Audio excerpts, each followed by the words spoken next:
Salut, j'espère que vous allez bien. Bon, on va continuer hein, le tuto. Là, on a déjà fait l'étage, on a copié l'étage, on a fait quelques modifications. Maintenant, on va faire le balcon. Donc voilà, pour le balcon, je prends un mur de 1 mètre. Donc là, je construis un mur ici. Je construis mon mur. Après, je vais mettre le balcon ici. Donc, je vais voir pour le balcon, on va utiliser outil garde-corps. Là, je clique sur la flèche là pour voir quelques modèles. Là, je choisis l'un des modèles et je vais modifier ce modèle. Donc là, pour modifier, on va sur l'option garde-corps. Donc voilà. Donc comme j'avais déjà choisi un modèle qui est comme ça. Donc, j'ai pas eu besoin de modifier beaucoup de choses en fait. Mais avec cet outil, on peut modifier, on peut changer tout ce qui est montant, balise. Ça dépend de ce que vous voulez. Voilà, je vais tracer, je vais construire mon balcon, mon garde-corps au niveau du balcon. Voilà. Maintenant, je vais faire pareil de l'autre côté. Là, je vois que ça dépasse un peu. Je vais devoir modifier ça. Pour tracer le garde-corps, comme tous les autres éléments, on peut le faire par 2D ou par 3D. Moi, je viens de le faire par 3D. Mais là, pour la modification, je vais aller vers la 2D au niveau de l'étage. Voilà. Là, on voit bien que ça dépasse de peu. J'ai tiré. Donc, j'ai tiré pour diminuer. Donc, voilà. Maintenant, c'est bien. Je pense que la position est bonne. Je vais copier le mur là de, de part et d'autre pour mon balcon aussi. Là, je colle. Voilà, je modifie un peu. Là, bon, ça dépasse, je vais diminuer le mur. Voilà, ça vient jusque là. Maintenant, je copie aussi le garde-corps et je colle. Pour copier, il faut cliquer sur CTRL L. Donc, je pense que vous connaissez déjà ce raccourci. Là, je vais construire un mur de 1 mètre, je pense, pour mon balcon. Bon, normalement, non, ici, normalement, je dois mettre un mur de 3 mètres. Parce que là, il y a des ouvertures à mettre. Donc, c'est pour le design. Je vais mettre un mur de 3 mètres, je pense. Donc, voilà. Jusque là. Ok, c'est bon. Maintenant, je modifie l'étage en ce moment. Parce que il y a des différences entre le rez-de-chaussée et l'étage. J'ai modifié pour là en bas on avait le garage, mais maintenant je vais transformer ça en chambre. Je vais transformer ça en chambre avec un petit balcon devant. Et il y aura aussi voilà. On aura aussi de l'autre côté. euh, voilà, on va modifier la disposition des murs. On va créer de nouveaux murs. Voilà. Bon, on va accélérer pour aller un peu plus vite. Donc voilà mon étage. Donc là, je fais pareil. Donc, vous voyez, j'ai coupé. Donc je construis de nouveaux murs pour l'étage et voilà. Donc mes chambres sont comme ça à l'étage. Donc il y a une légère différence.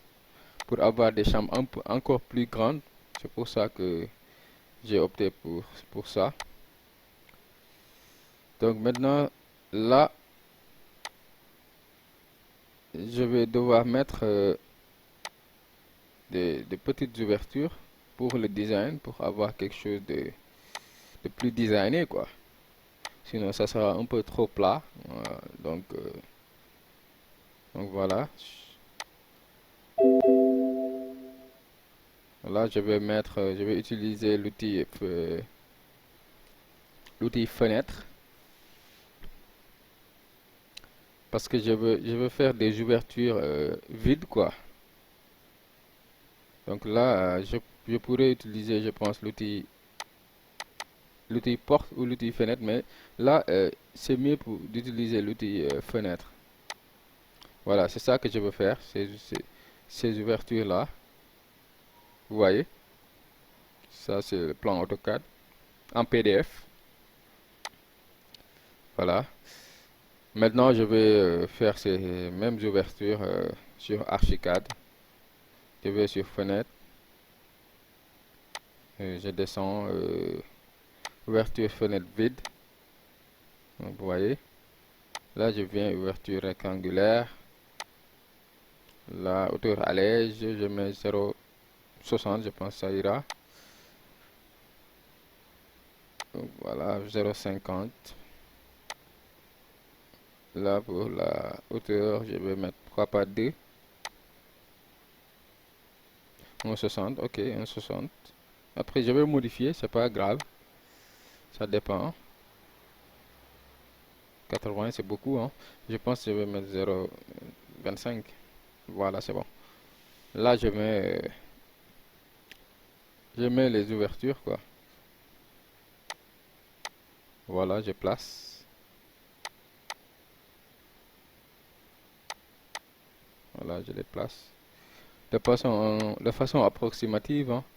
Je pouvais le faire en respectant un décalage, mais bon, c'est pas grave, bon, ça va pas se voir, ça sera difficile de le voir à l'œil nu, quoi. Voilà le résultat. Maintenant là, il faudra aussi avoir ça comme design. Donc là, je vais mettre des textures.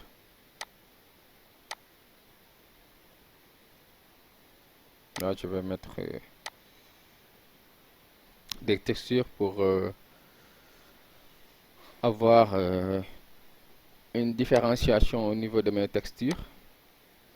Tout ça à cause du rendu. Peut-être à la fin de la vidéo, je vais vous montrer le résultat de mon rendu à travers quelques images, hein. Parce que là, je pense que en ce moment, vous avez les notions fondamentales pour le logiciel et je pense que vous êtes capable aussi à vous-même de pouvoir concevoir votre maison en fait.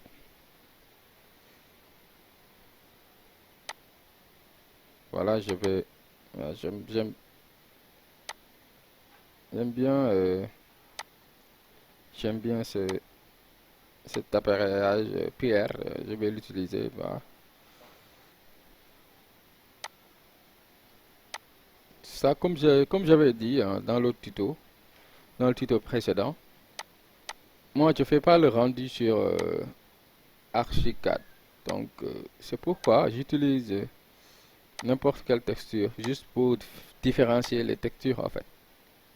Mais vous aussi, vous allez faire le rendu sur Archicad si vous n'avez pas un logiciel de rendu parce que souvent les logiciels de rendu sont un peu puissants hein, par rapport à certains logiciels de rendu surtout. Celui que j'utilise est un peu puissant par rapport à Archicad. Donc là, si vous n'avez pas ces logiciels, vous allez devoir faire votre rendu avec le logiciel Archicad. Donc là, vous allez utiliser les textures qui conviennent. Voilà.